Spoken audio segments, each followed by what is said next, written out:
Moving on to long ball number 2 here on September 29th. Staying in the same league, Major League Soccer, the Supporters Shield run-in is definitely getting hot. Philadelphia Union, after their victory, kind of has their fate in their own hands, but hot on their heels are a few teams, and Inter Miami could get within one if they win out. So not a lot of room for error, but the Philadelphia Union in pole position for the Supporters Shield in Well, 2025. it certainly helps, it certainly helps your chances when you go and you take care of business against a bad team like DC United. So the Philadelphia Union, who had been up and down, right, had been this back and forth. What kind of team are they? Well, U.S. they lost Open Cup 7-0 failure. a week or so ago. They lost 7-0 in Vancouver with a rotated team because they were in the U.S. Open Cup. That was part of it. They go to DC. They beat a bad DC United team that's in transition. We know they hired an agent/novelist as their new GM. DC United was working remotely, and then they have this new head coach. I believe he is he Austrian? He's come in. He had a big issue with his visa. He's finally here, but obviously that's not improving things for DC United. But the Union needed that victory because, again, Miami had it in their hands, right? Miami was in control of their own destiny. If Miami had won out because of their games in hand on Philadelphia, Miami would be the Supporter Shield winner for the second year in a row. Now, last week we told you that Lionel Messi has basically sewn up the MVP, and I still believe that. But Sean Johnson stood on his head in Toronto, and Inter Miami leaves Canada with 1 point. So that, as you can see on screen now with the Supporter Shield standings, Philadelphia has a 4-point lead on Cincinnati.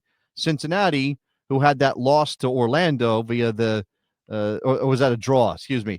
The draw with Orlando via the late goal from Alex Freeman, which was excellently, Orlando taking a step forward, I think is very interesting.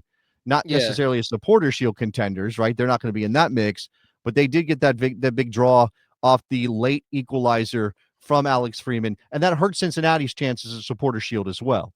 Now, again, look at the numbers in terms of games played. Philadelphia can max out at 69 points. It's a very nice number. They can max out at 69 points.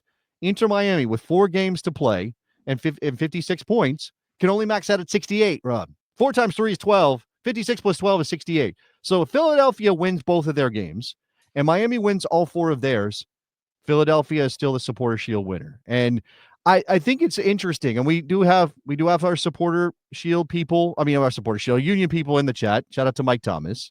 So a Miami Tire lost me, the Union can clinch on Saturday.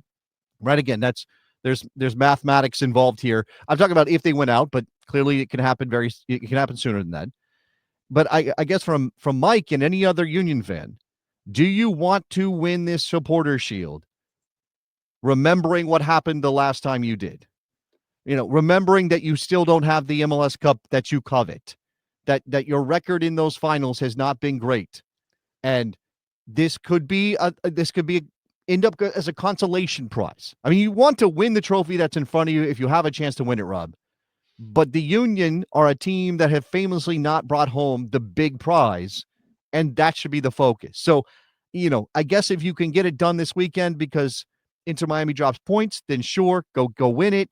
But it's not a great record for the Supporter Shield winners in recent history. Looking at Inter Miami, they come across a playoff hopeful Chicago Fire on Tuesday night. Do you think that Berhalter's boys give them any angst as they try to chase Philadelphia? Yeah, I don't see why not. I mean, I know Columbus is scuffling, and that win for Chicago maybe isn't as impressive as it might have been a month or two ago. But I do think that the Chicago Fire are playing with confidence, right? They did batter. If you look at the numbers, they did batter Columbus. They deserved to win that game. Yeah. You wonder about the minutes that Inter Miami Stars are playing right now, right? Again, we're going fast and furious to the end line here because Inter Miami's schedule got changed because of their Club World Cup performance or participation and some other things that have pushed, and League Cup have pushed their games to the back end of the schedule. So again, with this unbalanced situation, you got to pack all these games in. How does that hurt Inter Miami as they go after a second consecutive Supporter Shield? And again, remember also Inter Miami won the Supporter Shield last year, got knocked out in the first round of the playoffs. So it's not for them. I don't even think this is necessarily the thing that they are focused on. But we can expect Messi and Suarez to be on the field. We can expect Busquets, who's retiring at the end of the season, to be on the field. Yeah, I was going to actually mention that. I don't think we said anything about Busquets noting his retirement at the end of the season. I wonder if Inter Miami will rally and win it for Sergio.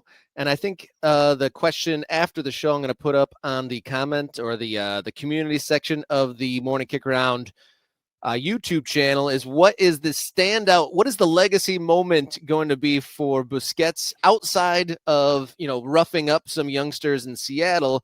What will he be remembered for in Major League Soccer? Obviously, that could still develop if Miami go for a run here, but trying to think of a standout memory for Busquets. No. But he's not that player, right? Busquets is not the player who wows you. He's the silent, invisible assassin, right? He's the guy that does the work behind Messi and Suarez in those players. So the pass to the goal. Yeah, he's the pass before the pass that leads to the goal. So you're not going to pick him out and say, well, that performance. You're going to take his whole body of work, and he was a major part of a points record-setting team last season. That's not nothing, Rob. In this league, that's not nothing.